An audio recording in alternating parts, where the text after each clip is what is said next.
No Saber Direito desta semana, a professora Amina Weltenguerra dá um curso sobre Direito Internacional com foco em migração. Ela fala sobre a história e o aspecto jurídico sobre refugiados, as convenções internacionais, aborda ainda os deslocados internos e a lei de migração.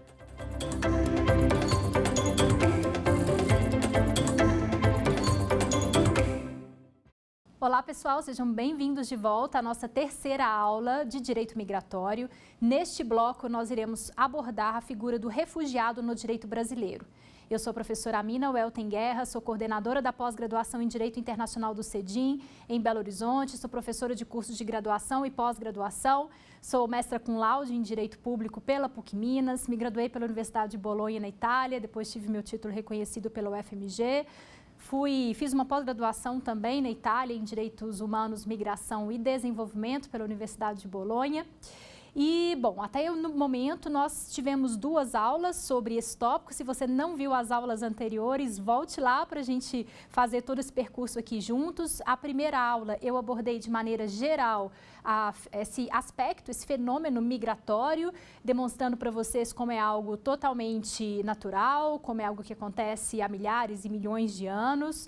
Depois, na nossa segunda aula, eu falei sobre o refugiado no direito internacional, então vim construindo com vocês o porquê histórico do nascimento deste instituto, para depois a gente reconstruir também do ponto de vista normativo como que funciona a questão dos diplomas legais em relação aos refugiados. Agora, a gente vai vir aqui para o nosso direito doméstico, para o direito brasileiro, e a gente vai entender quem é o refugiado para o direito brasileiro. E eu pensei da gente fazer da mesma forma como a gente fez na aula 2, em que eu vim trazendo fonte por fonte do direito e trazendo aqui quais são as peculiaridades, as questões que existem relacionadas ao refugiado no direito interno. Vamos lá?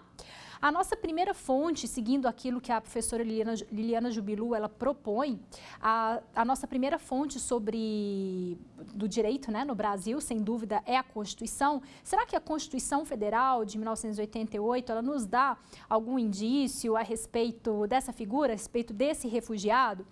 Bom, nós sabemos que a Constituição ela é como se fosse o sol do nosso sistema solar, né? A Constituição ela irradia aqueles seus raios ali para todas as nossas demais fontes do direito. Eu acho interessante a gente ter essa visão, porque não há o que a gente possa ou deva estudar dentro do direito que a gente não encontre algum aspecto constitucional para abordar. E o que a gente poderia falar em termos de refúgio dentro da Constituição Federal? Pois bem, o artigo 1º da Constituição Federal, ele vai destacar o fundamento do Estado democrático de direito como sendo a dignidade da pessoa humana. Então, nós já temos aí um indício, né, muito claro de como que esses indivíduos eles devem ser tratados pelo nosso texto constitucional. Eles devem ser tratados com dignidade. Esse conceito da dignidade humana ele é extremamente amplo, né? E ele teve uma construção histórica e jurídica também muito ampla. A dignidade da pessoa humana, ela nos convida a olhar para esse refugiado com uma determinada perspectiva, com um determinado entendimento, porque a dignidade da pessoa humana ela tem um caráter humanitário, certo? Então, em concomitância com outros princípios que a gente vai ver dentro da Constituição, isso pode nos fornecer uma perspectiva constitucional com a qual olhar para esse indivíduo. Quais seriam esses outros artigos da Constituição que a gente poderia elencar? O artigo 4º da Constituição Federal, porque ele vai falar sobre os princípios da República Federativa do Brasil, e dentro desses princípios nós temos a prevalência dos direitos humanos e a concessão do asilo político. A nossa Constituição, gente, ela não fala em refúgio em nenhum momento, mas ela fala de asilo político, de concessão desse asilo político. O artigo 4º vai dizer que o Brasil, que o nosso país, ele se rege nas suas relações internacionais pelos princípios da independência nacional, prevalência dos direitos humanos, isso para a gente é super interessante quando a gente trata de refugiados, autodeterminação dos povos, não intervenção, né, significa não intervenção nos assuntos de demais estados, igualdade entre os estados, do ponto de vista formal, os estados são iguais no direito internacional. Nós sabemos que materialmente cada estado, né, tem a sua força econômica, enfim, o seu poder político, mas formalmente os estados são iguais. A defesa da cooperação entre os povos para o progresso da humanidade. Olha a cooperação. Na aula 2, nós comentamos da cooperação internacional como um princípio geral do direito e um princípio fundamental em matéria de direito dos refugiados. Portanto, aqui de novo, vemos a importância da cooperação entre os povos para que nós prosperemos e nós tenhamos progresso. Concessão de asilo político. A República Federativa do Brasil buscará a integração econômica, política, social e cultural dos povos da América Latina, visando a formação de uma comunidade latino-americana de nações. Pois bem, então, apesar, como eu comentei, do texto constitucional, ele não falar sobre refúgio, parte da doutrina vai considerar, de acordo com a professora Liliana Jubilu, vai considerar que o status de refugiado, esse reconhecimento do status de refugiado, ele poderia se basear nessa concessão aqui de asilo político e também a prevalência dos direitos humanos nos daria um apoio, um suporte constitucional para a gente olhar para a figura do refugiado no Brasil. Artigo 5º da Constituição Federal de 88, extremamente importante também, porque vai estabelecer que todos nós somos iguais perante a lei, sem distinção de qualquer natureza, garantindo aos brasileiros e aos estrangeiros que são residentes no país a inviolabilidade do direito à vida, à liberdade, à igualdade, à segurança e à propriedade. Aqui vocês podem depois aprofundar na doutrina do professor André de Carvalho Ramos essa questão dos estrangeiros residentes e não residentes, né? Porque muitos vão criticar. Então, quer dizer que se o estrangeiro não for residente, ele não tem direito à vida, ele não tem direito à liberdade? E tem sim, né? Então, depois essa questão aqui dos estrangeiros residentes e não residentes, vocês podem aprofundar na doutrina relativa. Bom, e enfim, então essa é a nossa parte constitucional, esses artigos aqui que nós falamos prevalentemente, o artigo 4º e o artigo 5º da Constituição Federal. Dentro da nossa legislação infraconstitucional, então vamos ver agora qual é a nossa principal lei, a nossa principal legislação infraconstitucional quando a gente trata de refugiados. Da mesma forma, pessoal, como aconteceu no direito internacional, que o direito internacional ele foi aprimorando seu aparato normativo para os refugiados à medida que novas situações, novas crises foram se propondo, certo? No Brasil também. No Brasil, à medida que fluxos de refugiados foram chegando, né, foi crescendo esse fluxo, tornou-se cada vez mais necessário regulamentar esse tema, com o objetivo de trazer, de fato, uma tutela jurídica para esse indivíduo aqui no nosso país, estabelecendo, por exemplo, quais são os procedimentos que devem ser utilizados para a concessão desse refúgio no Brasil? Ou mesmo, quais seriam os órgãos de referência quando a gente fala de refugiados no Brasil, tá bom? Então, nós temos uma lei que vai tratar sobre todos esses aspectos. Qual é essa lei? A lei é a lei número 9.474 de 1997. Repito, Lei 9.474 de 1997. Essa lei ela vai regulamentar a Convenção de Genebra de 1951, que nós tratamos na aula passada, na aula 2, e também o Protocolo de 1967. Portanto, a Lei 9.474 de 97, ela é responsável por instituir a aplicação desse Estatuto dos Refugiados no território nacional. Essa legislação, gente, ela vai trazer também uma definição de refugiado. Lembram que eu comentei com vocês na aula passada que essa definição de refugiado, ela pode mudar? No direito internacional, nós temos aquela definição do fundado temor de perseguição, por aqueles 5 motivos que nós comentamos, eu vou repeti-los daqui a pouquinho. E nós temos uma distinção da definição dada pelo contexto africano. Lembram que nós comentamos que para eles seriam considerados refugiados, aquelas pessoas também que têm o fundado temor de perseguição em relação à dominação estrangeira, em relação à agressão, em outros itens previstos pela Convenção? Pois bem, no Brasil nós também temos uma distinção, uma definição diferenciada. Vamos entender qual é a diferença entre refugiado para o direito internacional e refugiado para o nosso direito brasileiro. A nossa lei, ela vai definir como refugiado, no inciso 1º, dizendo aquilo que nós já sabemos. É aquele indivíduo que, devido a fundados temores de perseguição por motivos de raça, religião, opinião política, nacionalidade, pertencimento a um grupo social, encontre-se fora do seu país de nacionalidade ou não possa e não queira acolher-se à proteção deste país. Inciso 2º, é aquele indivíduo que, não tendo nacionalidade e estando fora do país onde teve sua residência habitual, não possa ou não queira regressar a ele em função das circunstâncias descritas no inciso anterior. Qual que é a diferença, então, desse inciso 2º? Aqui a gente está falando dos apátridas, que são aqueles indivíduos que não têm uma nacionalidade, que não têm aquele vínculo jurídico com um determinado país, certo? Então, até mesmo os apátridas se beneficiam da lei de refugiados. E inciso 3º, é aí que nós temos a novidade. Será refugiado para o direito brasileiro também aquele que tem esse fundado temor de perseguição devido a grave e generalizada violação de direitos humanos. É um indivíduo que ele é obrigado a deixar o seu país de nacionalidade para buscar refúgio em outro país devido a qual circunstância? Grave e generalizada violação de direitos humanos. Gente, vejam como é muito mais ampla essa definição. Uma coisa é você precisar de refúgio porque você está sendo perseguido por um daqueles motivos que elencamos. Outra coisa é você precisar de refúgio por grave e generalizada violação de direitos humanos.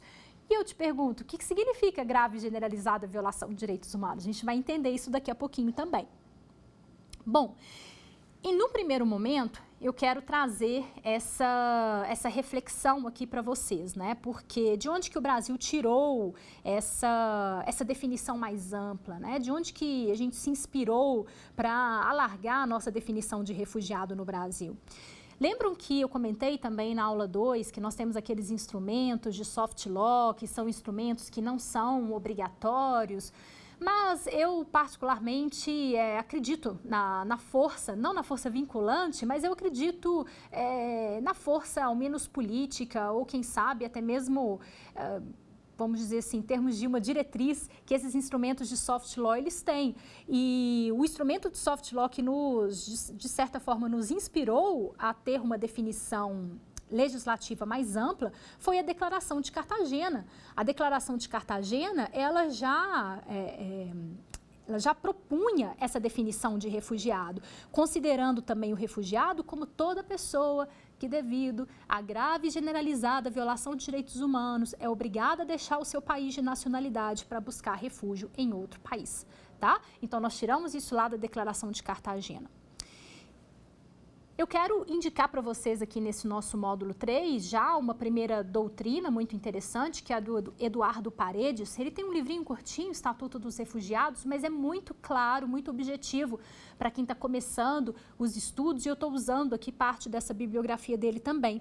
E ele vai dizer que essa definição que nós demos aqui na nossa lei brasileira trata-se de um desdobramento do conceito clássico e que permite acomodar a proteção, na proteção do refúgio, pessoas que não se enquadram necessariamente como um refugiado clássico, né? Ou não se enquadram como um migrante econômico, uma pessoa que está fugindo de uma região de conflito, por exemplo, ela não é um migrante econômico, mas ela poderia ser protegida dentro da visão clássica de refugiado? Pensem comigo, uma pessoa que está fugindo de uma região porque tem conflito armado, tá bom? Ela se enquadra na definição clássica de refugiado? A definição clássica que nós demos qual foi? Que é aquele indivíduo que é perseguido por um daqueles motivos. Se você está fugindo de um conflito, você está sendo perseguido por um desses motivos? Não, né? Então, a princípio, você poderia, inclusive, não ser considerado como refugiado. Vejam como nessa definição que o Brasil deu, ela é realmente muito interessante.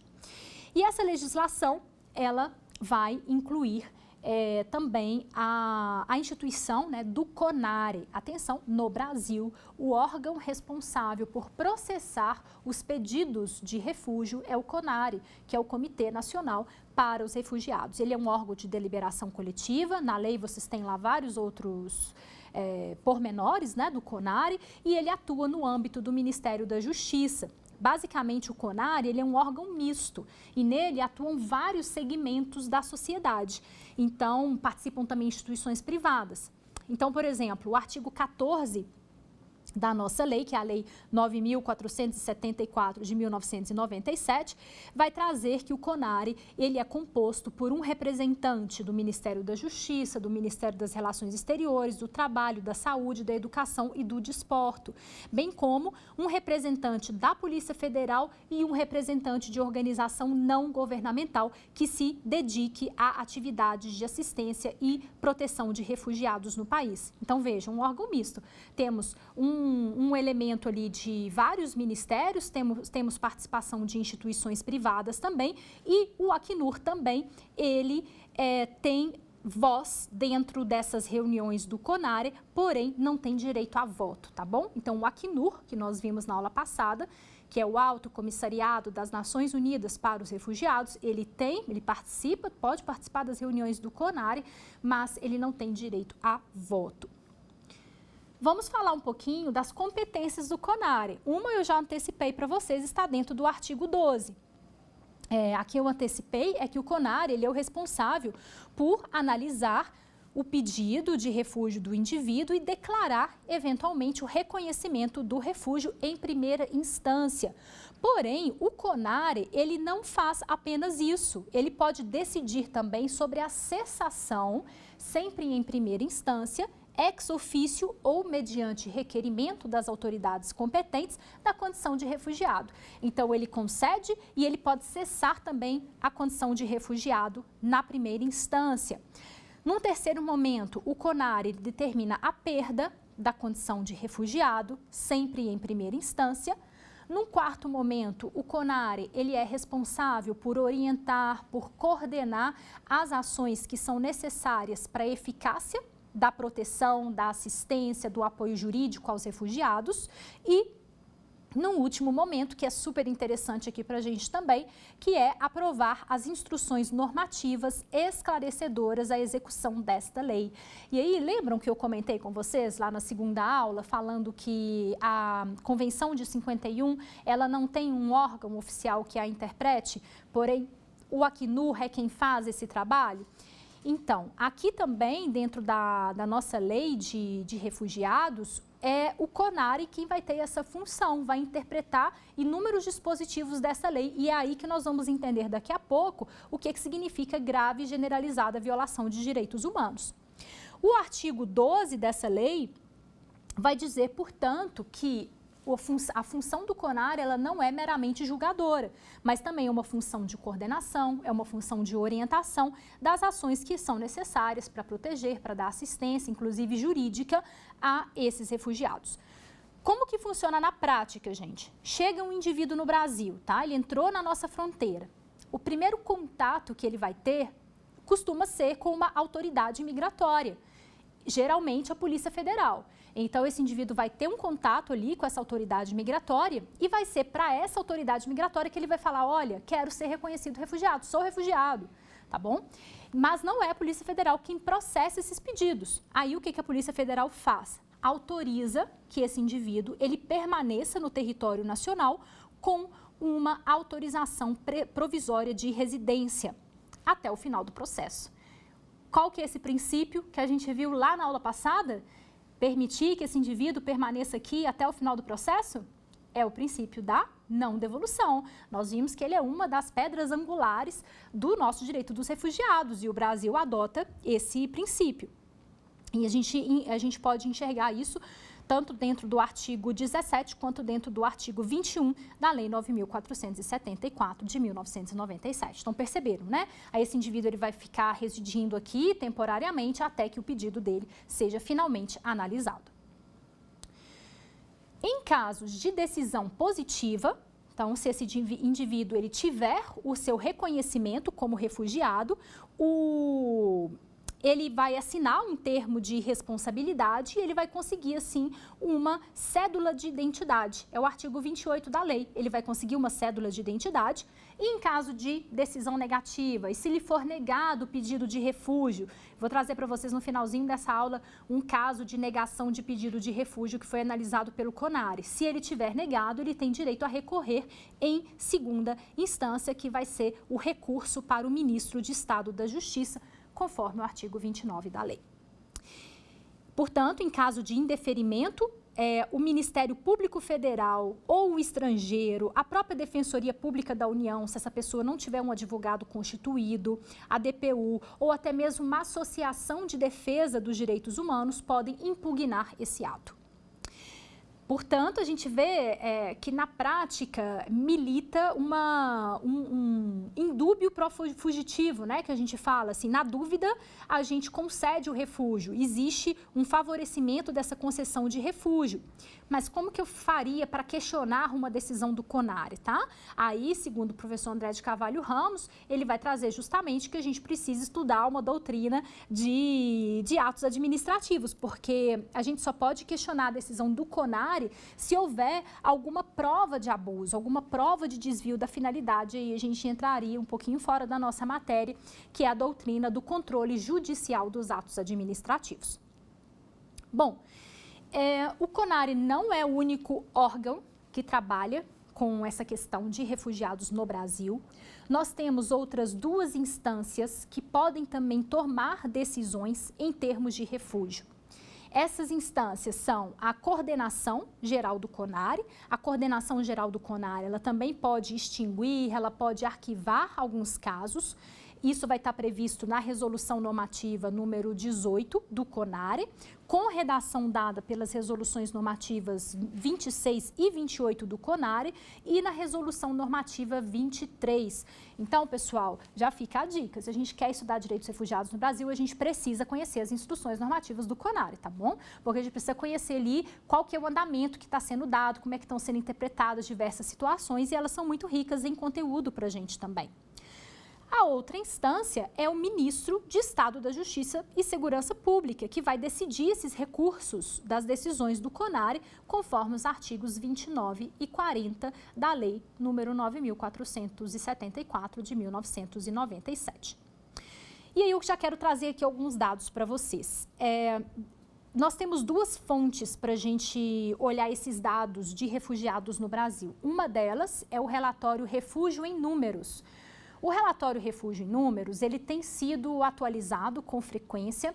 Então, geralmente, por exemplo, agora em 2021, esses relatórios, geralmente, eles são lançados no meio do ano, tá? Então, dependendo de quando você estiver assistindo essa aula, você sempre pode buscar a do ano anterior, que vai ser o relatório mais novo, tá? Mais recente. Então, por exemplo, se é 2021, eu vou estar analisando um relatório de 2020 que colheu dados de 2019, tá? Mais ou menos essa a lógica. Tanto se vocês quiserem dados em termos internacionais, eu aconselho que vocês pesquisem pelo relatório Tendências Globais da ONU, Global Tendencies, que chama.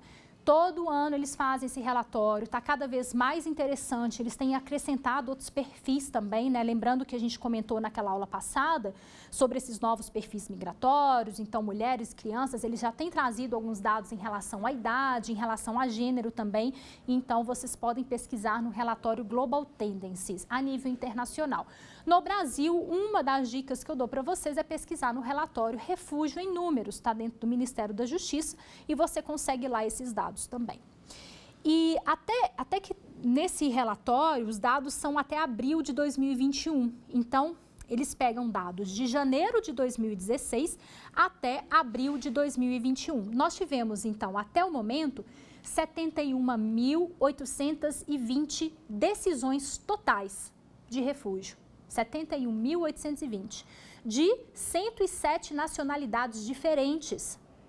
A maioria dessas decisões são de venezuelanos, 76,3% dessas decisões são de venezuelanos, seguido de decisões do Senegal, mas olha a diferença, 4,8%, e depois Haiti, 4%. Então, a gente tem um segundo lugar com 4,8% e um primeiro lugar com 76,3%.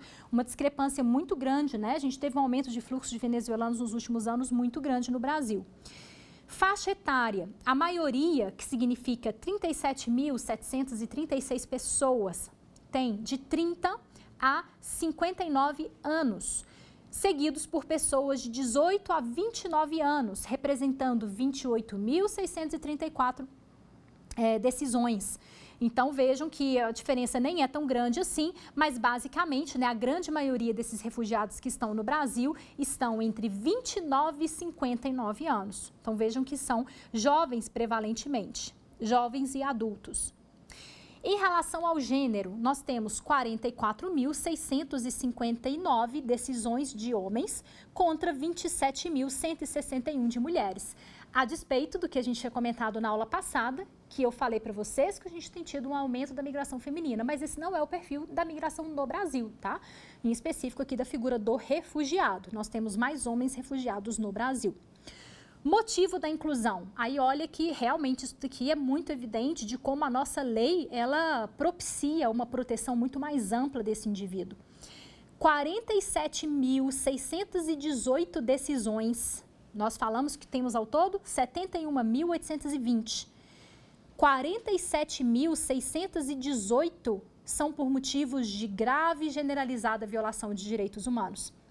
Olha que interessante, gente. Seguindo quantas de perseguição, quantas naquele motivo clássico de refúgio que a gente viu? 642 decisões. É uma discrepância imensa. Então, como que a maioria dos refugiados no Brasil estão aqui dentro? Não dentro daquela definição clássica que a gente viu dentro da Convenção de 51, mas sim dentro da nossa definição mais abrangente, mais alargada, que vê uma pessoa refugiada também como aquela que precisou fugir do seu país devido à grave e generalizada violação de direitos humanos. 642 por motivos de perseguição por opinião política. Estados de solicitação: Roraima, que está no primeiro lugar, 39.593 destas solicitações foram feitas em Roraima, seguido do Amazonas, mas olha que diferença, 9.789 no Amazonas e depois São Paulo, 7.905. Então, Roraima realmente teve uma sobrecarga muito grande, né, gente? O que é importante a gente entender é o seguinte, que quando esse indivíduo ele chega no Brasil, ele tem acesso aos mesmos serviços públicos que nós temos. Eventualmente, tá? Então, certamente existe sim uma sobrecarga desses serviços de saúde. Isso não é no Brasil, não, isso é no mundo todo. Qualquer lugar que esses indivíduos vão chegar, eles vão usufruir, assim, prevalentemente, né? Pode ser que algum país tenha adotado algum outro tipo de política. Até porque tem alguns países que retêm esses indivíduos em centros de imigração, né? Então, isso pode sim variar. Mas, assim, via de regra, esses indivíduos, eles usufruem dos mesmos serviços de saúde, enfim, serviços públicos que as pessoas, os nacionais daquele país também utilizam. Bom, então aqui ficam essas duas dicas de bibliografia para vocês. Tanto esse relatório, Refúgio em Números, quanto aquele relatório que eu comentei na aula passada, que é o perfil socioeconômico do refugiado no Brasil. É interessante a gente destacar também que essa concessão de refugiado, ela é um ato de natureza vinculativa. O que significa um ato de natureza vinculativa? Significa que aquele indivíduo que se enquadra naqueles requisitos previstos pela lei, a ele deverá ser concedido o status de refugiado, tá bom? É diferente da concessão, por exemplo, de um asilo político, que tem uma natureza discricionária muito maior. Aqui nós temos uma natureza vinculativa, existem requisitos previstos em lei, não cabendo à autoridade competente ela tecer juízo sobre aquele caso, né? Um juízo de oportunidade e conveniência. Então é importante a gente ter isso em mente. Desde a aprovação da lei de 97, o CONARE ele tem julgado solicitações que se enquadram em todos os motivos possíveis que a gente já viu para a Convenção de 51. Então, por mais que eu tenha trazido aqui para vocês anteriormente, que dentro dos motivos da inclusão, 47.618 estejam em grave e generalizada violação de direitos humanos e depois 648 perseguição de motivos políticos, nós temos sim outras categorias de concessão sobre outras hipóteses, tá bom? Eu vou trazer alguns exemplos aqui para vocês também. Justamente eu queria ilustrar, e para essa bibliografia, para eu ilustrar um pouco dos casos que já foram julgados pelo CONARE, eu gostaria de sugerir para vocês a obra do Renato Zerbini Ribeiro Leão, em que ele vai falar sobre o reconhecimento dos refugiados pelo Brasil, decisões comentadas do CONARE. É uma obra super interessante, eu vou trazer aqui alguns desses exemplos que ele traz sobre cada um daqueles motivos clássicos que a gente viu de refúgio. Ele vai comentar a respeito da perseguição por motivos de raça, que foi solicitada uma análise de um pedido de refúgio de um solicitante no CONARE, que ele era da região da Megrélia, Geórgia. Essa é uma região que fica ao lado da Turquia, tá?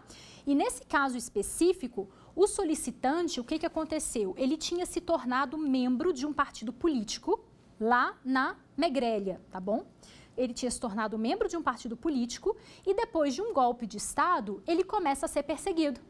Ele começa a ser perseguido porque começam a fazer uma medida de limpeza étnica em relação aos megrelianos, essa situação.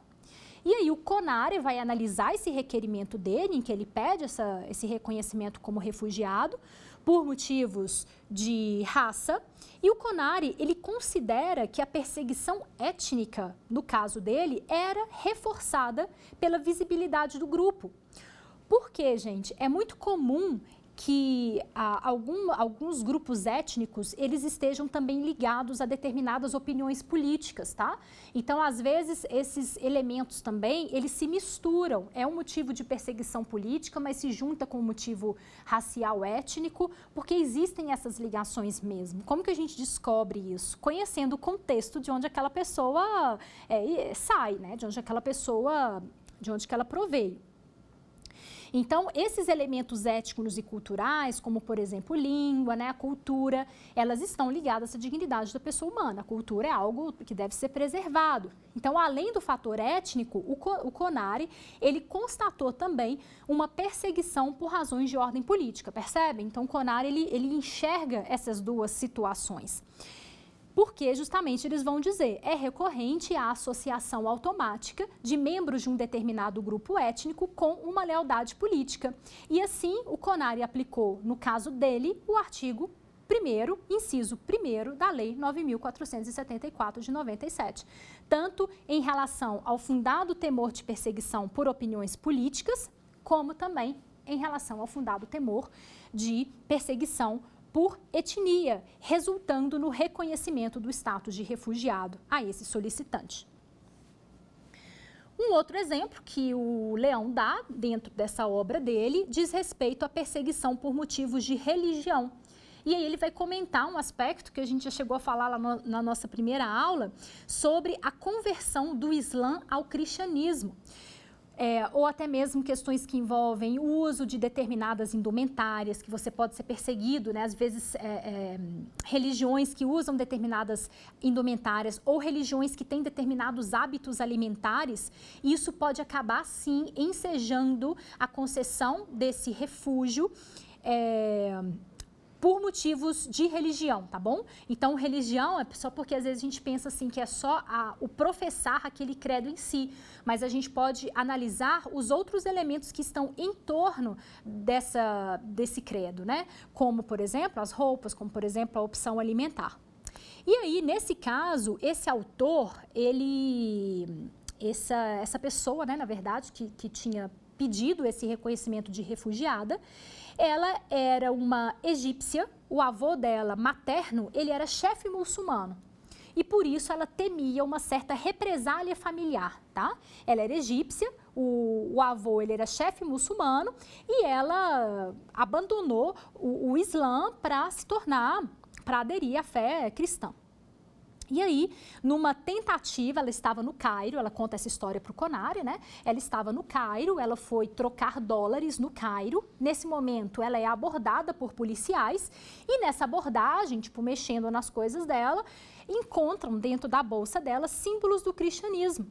E isso ela conta que ela sofreu agressões físicas por causa disso, por parte daquelas autoridades. E aí o CONARE, enfim, a história é mais longa que isso, eu estou resumindo.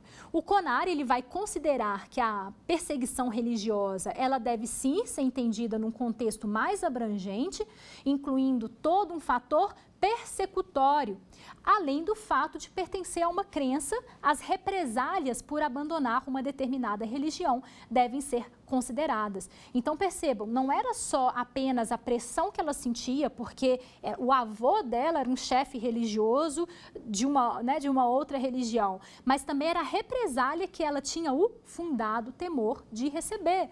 Porque existe o crime, né? Eles chamam de rida, que é a apostasia no islamismo, é um crime segundo a Sharia. Isso pode sim ser usado para punir, até mesmo com a pena de morte, um determinado indivíduo. Então, foi concedido a essa pessoa o status de refugiado baseado em perseguição por motivos de religião. Um exemplo agora em relação à nacionalidade. No que tange a essa perseguição por nacionalidade, e aí nós temos uma solicitação de um nacional da Etiópia. Olha que interessante, né? Dramático no caso, mas são interessantes essas histórias para a gente conseguir contextualizar melhor aquilo que a gente está falando, porque a gente fala de um ponto de vista, às vezes, muito abstrato. Então, aqui a gente está entendendo que tipo de fato de situação que chegou a possibilitar alguém de ser reconhecido refugiado. Nesse caso, era um nacional da Etiópia, cujos pais eram, ele era eritreio e o outro era etíope. E aí, nesses comentários, né, o Leão vai comentando que esse solicitante, cujos pais eram um eritreio e o outro etíope, ele residia numa região de fronteira com a Eritreia. Teve um conflito entre os dois países e a situação local ela era muito instável, a situação local era muito insegura. E o solicitante, ele já havia perdido irmãos na guerra, já havia existido uma guerra lá em 1991, ele perdeu irmãos nessa guerra e quando a Eritreia se torna independente, a Eritreia começa meio que a ser malquista, né, em ambos os territórios e ele começa a temer pelas instabilidades daquele local, ele começa a temer por agressões, né? E aí o que o CONARE vai dizer, o que o CONARE vai interpretar? O CONARE vai considerar que essa situação dele era algo muito mais que uma mera discriminação em razão da nacionalidade, porque a situação ela decorria de um conflito binacional, o conflito entre povos, com uma característica étnica. Então, foi considerado pelo comitê como sendo uma situação ensejadora de grave e generalizada violação de direitos humanos. Percebem como aqui o CONARE, ele colocou dois conceitos unidos novamente? Porém, agora a questão da nacionalidade, então existia um conflito binacional e esse indivíduo ele temia pela sua segurança, pela sua vida, devido a esse conflito, onde ele já havia perdido, inclusive, pessoas para esse conflito, só que existe ali uma característica também de violação de direitos humanos.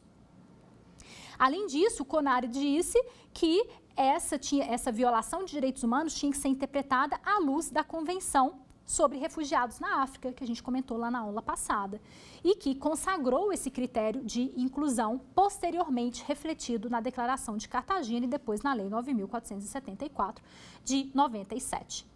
Bom, e aqui o Leão ele vai justamente constatar isso, né, que essa decisão ela é prova inequívoca de que o Brasil adotou, incorporou de fato em seus critérios para o acolhimento de refugiados o disposto tanto na Declaração de Cartagena de 1984 quanto naquilo que está previsto pela Convenção da Unidade Africana de 1969. O CONARE afirmou, portanto, que esse critério de grave e generalizada violação de direitos humanos, ele deve ser interpretado à luz da convenção que rege esses aspectos específicos dos problemas dos refugiados na África. O artigo 1º do parágrafo 2º da Convenção Africana vai indicar esse termo refugiado, se aplicando também àquelas pessoas que são obrigadas a abandonar o seu local de origem, de residência habitual, devido à agressão externa, devido à ocupação, à dominação estrangeira ou a eventos que causem sérios distúrbios à ordem pública. É aquela definição mais alargada que nós já tínhamos comentado. Então, esse solicitante que ele vivia nessa cidade, destruída por uma guerra, responsável pela morte de outros 3 irmãos, ele tinha, sim, um fundado temor pela sua vida, pela sua segurança e pela sua liberdade. Pois bem, Então, a gente já viu aqui alguns exemplos desses casos que o CONARE de fato abordou, de fato tratou. E quando se trata de abordar essa questão da violação de direitos humanos, a gente tem uma categoria muito ampla, como nós comentamos. E essa categoria, ela pode ser analisada sob diversos enfoques. Então, grave e generalizada violação de direitos humanos, a gente pode analisar sobre o enfoque do gênero, sobre o enfoque da faixa etária, sobre o enfoque, às vezes, de uma deficiência física. Às vezes, é uma pessoa ou um grupo de pessoas que tem uma determinada deficiência física e, por causa disso, nos seus respectivos países, sofrem grave e generalizada violação de direitos humanos. Eventualmente, a gente poderia classificar isso também. E aí, o CONARE, voltando para a bibliografia do Paredes, ele vai enquadrar o que significa esse termo muito genérico, grave e generalizada violação de direitos humanos. O que o CONARE diz que significa? Primeiro, poderia ser interpretado, tá? Como grave e generalizada violação de direitos humanos. Primeiro, desestruturação do Estado, ausência de governabilidade, então um local em que a presença do Estado não seja forte. Inexistência dos elementos que caracterizam um Estado democrático de direito. Inexistência de elementos que caracterizam a própria estrutura do Estado. É isso, né? Um Estado ausente, você não percebe a figura do Estado dentro da concepção do direito internacional público. Que mais? Uma região que tenha conflitos armados, violência generalizada, inexistência de paz estável e durável. Olha como é amplo, gente. Também poderia ensejar grave e generalizada violação de direitos humanos. E, por fim, a situação consolidada. O CONARE, ele fala desses 3 elementos, tá? Situação consolidada, o que significa? Significa o reconhecimento da comunidade internacional de que o Estado ou o território em questão se encontra em grave situação de violação de direitos humanos. Existem algumas situações consolidadas nesse sentido, tá? Que isso pode vir aí de próprios órgãos internacionais, de dizer que uma tal situação tem uma situação consolidada de grave e generalizada violação de direitos humanos. Mas nós sabemos que a violação de direitos humanos ela é uma categoria muito ampla, né? A gente pode enquadrar muitas coisas, pode ser estudada hoje, a gente tem falado muito sobre a questão do enfoque da diversidade sexual, ou mesmo dos povos originários, se a gente for pegar a questão de tribos indígenas, pegar a questão dos quilombolas, a gente pode estudar também grave e generalizada violação de direitos humanos em relação a essas minorias. E do ponto de vista do direito internacional, nós comentamos na aula passada sobre aquele manual de práticas. E nesse manual de práticas, o Acnur, ele vai falar sobre a questão das mulheres. Vai falar, mulheres que estiverem indiretamente envolvidas em atividades políticas ou cuja opinião política lhes foi atribuída, por exemplo, costumam não conseguir fornecer informações importantes nas entrevistas. Por quê? Porque as entrevistas muitas vezes são orientadas com questões para homens. De novo, repito, até a forma como você conduz a entrevista pode te dar êxito ou não, em que tipo de resposta você vai obter daquele indivíduo, tá? Com as crianças isso acontece muito também, né? Porque geralmente a criança ela não vai ser entrevistada sozinha. Então, quando ela está com um adulto, você vai pegar ali a opinião daquele adulto e vai imaginar que aquela mesma coisa aconteceu com a criança. Então, quando a gente estuda sobre esse viés da proteção das crianças, é interessante a gente pensar nisso, né? Como que essa criança, ela deveria, de certa forma, ser entrevistada também.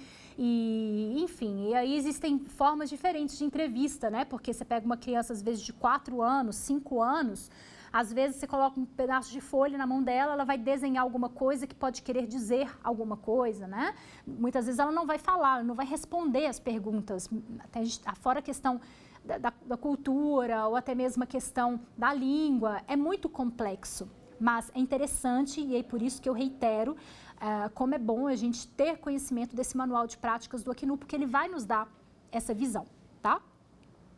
Então, por exemplo, o caso das solicitantes mulheres que não consigam relacionar questões, por exemplo, como violência sexual, mutilação genital feminina, os assassinatos em nome da honra, casamento forçado, elas não conseguem associar isso com a tortura. Enfim, então, como é importante a profissionalização, a qualificação daquela pessoa que vai fazer entrevista com esses indivíduos que serão eventualmente reconhecidos como refugiados. Por isso que o Acnur, assim como o CONARE, eles vão se utilizar desses indicadores de vulnerabilidade, né? Muitas vezes esses indicadores, eles podem ser dados pelas próprias instituições. Como assim? Vamos pegar, por exemplo, o caso da Colômbia, tá? Na Colômbia, existe uma presença de milícias e de grupos armados muito forte. Inclusive, daqui a pouco a gente vai falar, a Colômbia hoje não, né? Não é de hoje, mas tem se tornado cada vez mais o maior problema das Américas em relação a refúgio, em relação a deslocados internos.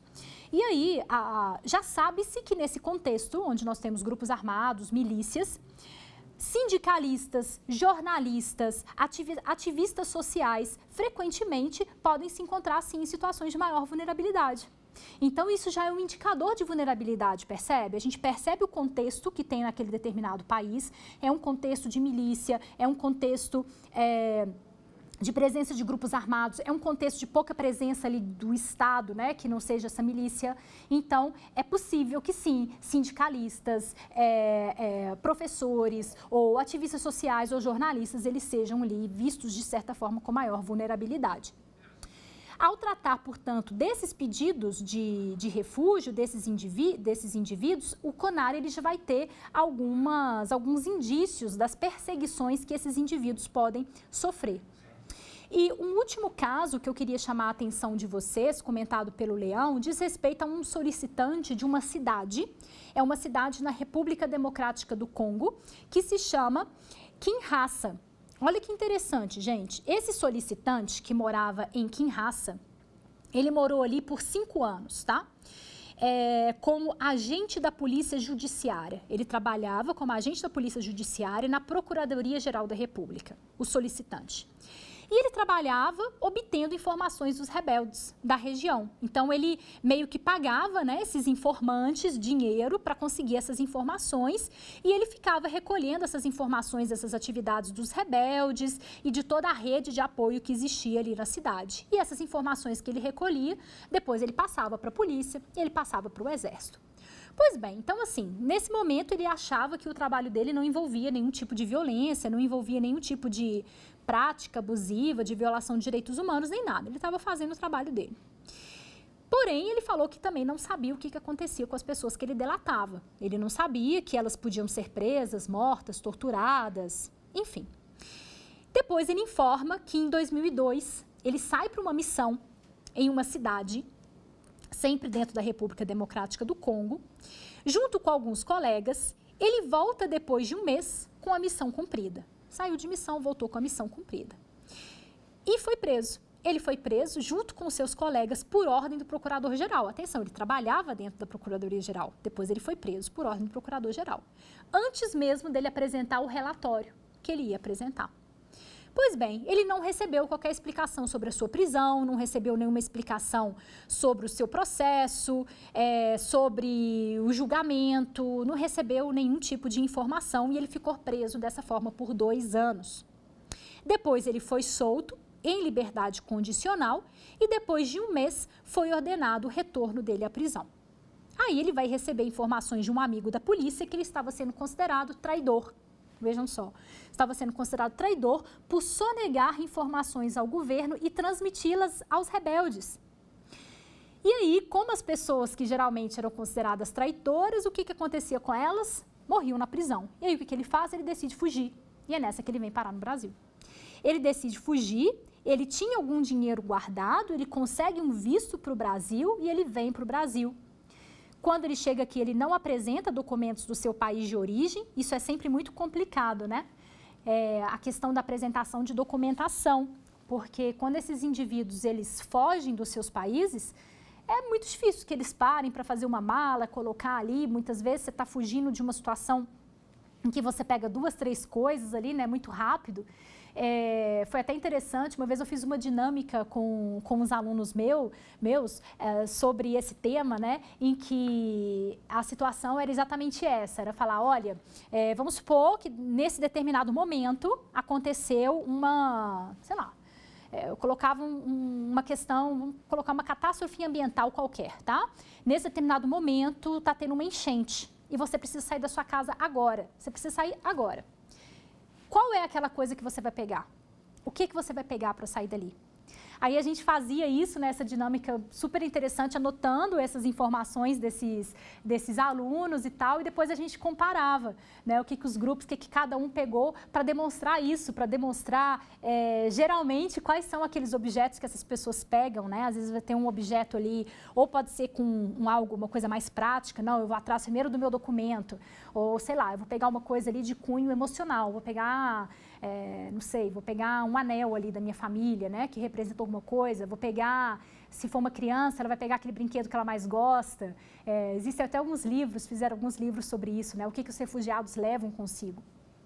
Enfim, só esse parênteses aqui, porque me veio isso em mente, eu achei interessante a gente olhar para essa questão também.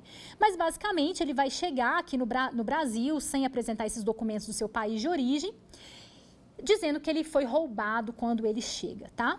E aí, a informação do país de origem indicava que a situação continuava instável.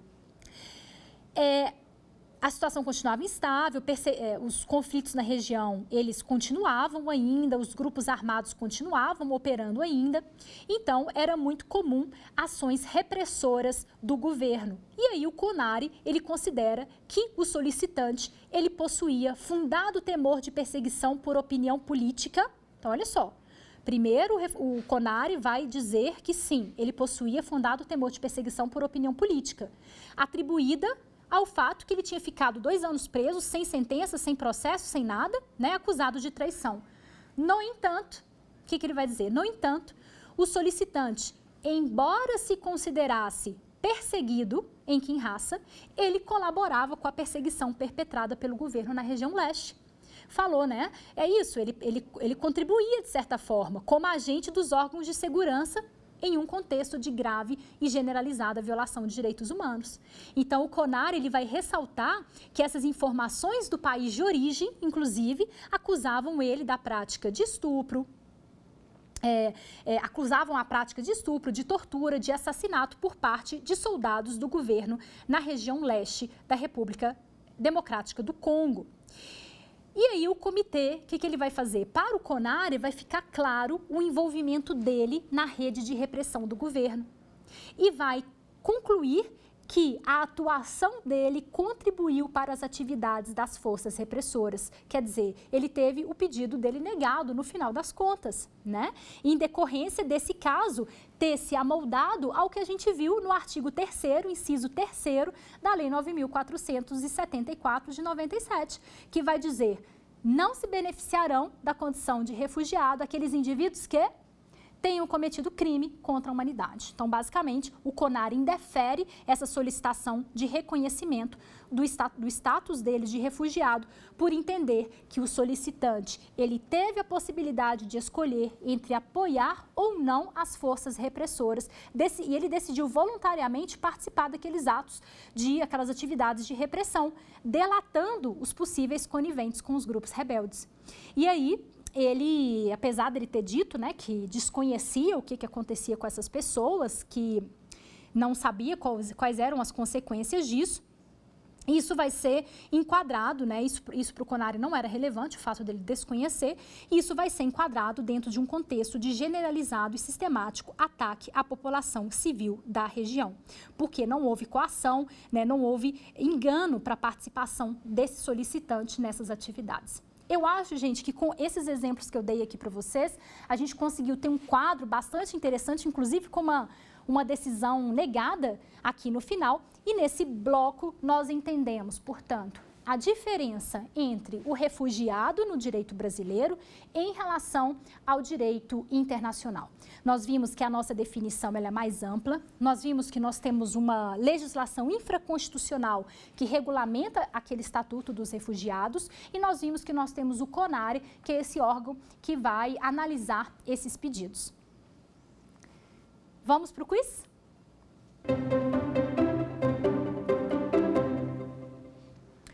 O órgão responsável pelo processamento dos pedidos de refúgio no Brasil é A. Polícia Federal, B. CONARE, C. Departamento de Estrangeiros, D. ABIN. E a resposta correta?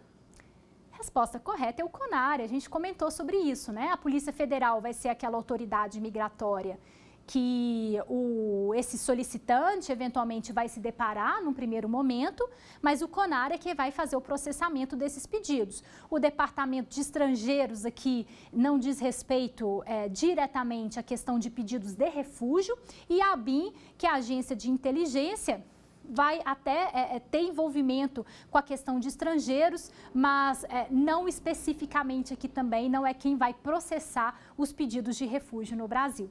Bom, pessoal, deixo meu contato para vocês, aminaguerra@yahoo.com.br, para a gente manter alguma comunicação eventualmente, e nos vemos na próxima aula. Quer dar uma sugestão de tema para os cursos do Saber Direito? Então mande um e-mail para a gente, saberdireito@stf.jus.br, ou entre em contato por WhatsApp. O número é esse que aparece na tela. Você também pode acompanhar as aulas pela internet. Acesse tvjustiça.jus.br ou nosso canal no YouTube, TV Justiça Oficial.